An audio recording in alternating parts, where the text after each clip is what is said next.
Good morning and good afternoon, depending on where you're watching me from. If you are a returning subscriber, thank you so much for being here. Your presence is highly appreciated. And if you're new here, thank you so much for being here. You're welcome. My name is Diana. I make videos about the lifestyle, cleaning, and decor, and a little bit of cooking. So in today's video, I am sharing 4 tips, as you've seen on the title, 4 tips on how to keep your home, and of course my home, clean without spending a lot of money. And towards the end of the video, I will also be sharing a very simple recipe you can make for a dinner or maybe a lunch, a quick lunch, because I'm not someone who like to spend lots of time in the kitchen. So this is very good if you are someone like me who does not enjoy spending lots of time in the kitchen. But before we do that, we're going to start with touring my kitchen and see how I organize my kitchen so much that it becomes very easy for me to get in the kitchen, get my meals done on time, and go spend my time with my children and my husband. So to start with, as you can see, my kitchen is very, very tiny. We live in a very small Victorian home in a countryside in Canada. So our home is very small, but it's very, very, very, very good for us. We love it because we use every part of it and we cannot ask for more. Let me start by showing you how we organize our utensils and cups and glasses and plates.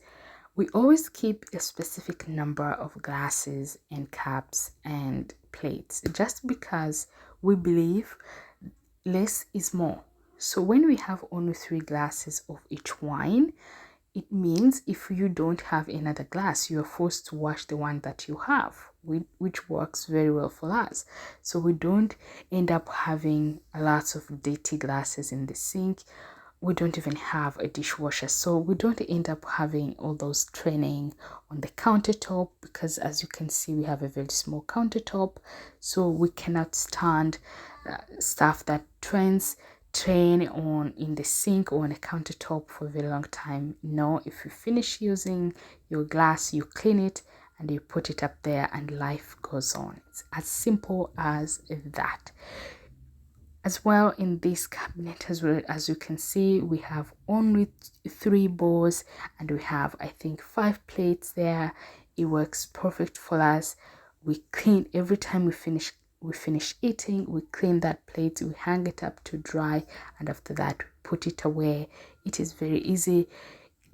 We only spend like 1 minute or 2 minutes. So as you can see, number 1 tip is always to declutter. Have a specific number of items that you use on a daily or a weekly basis. Anything that you don't use within that time frame, it has to go, in my opinion, of course. When you look at our dry ingredient shelves, we have the beans and the lentils on the top shelves. The middle shelves, we have cereals. Of course, we have 2 kinds of cereals because that's how we roll. We like 2 different cereals, so, and our children do as well. So everybody has their own preference and life is good.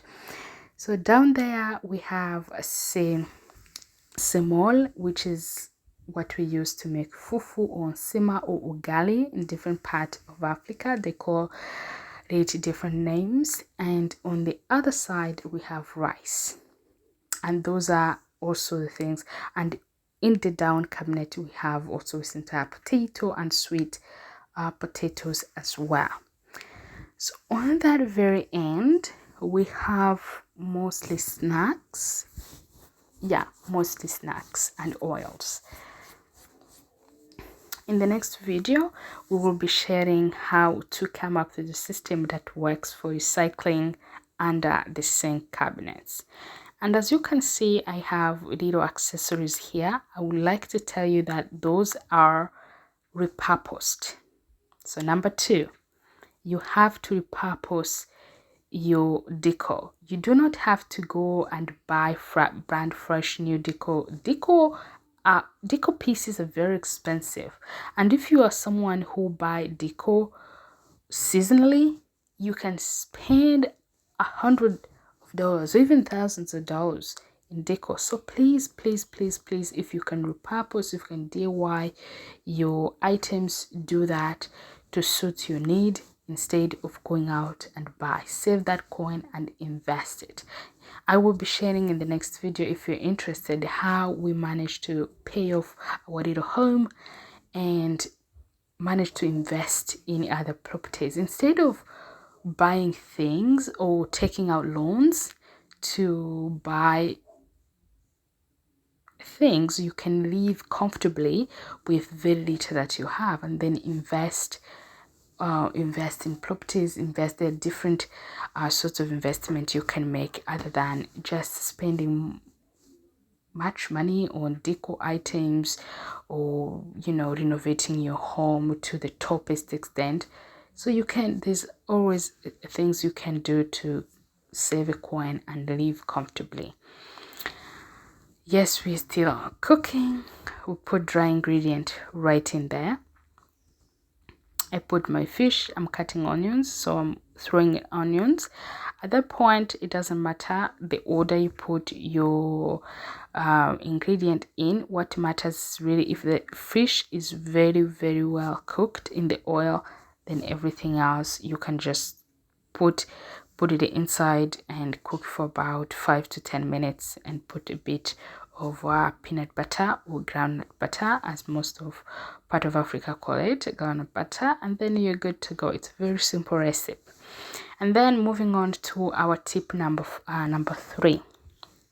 Tip number 3 is to shop with intentions. Please do not go to shop and then end up, if you go with a plan, you don't shop because you've seen something. You have to have an intentions why you're buying something. Have intentions and stick to them.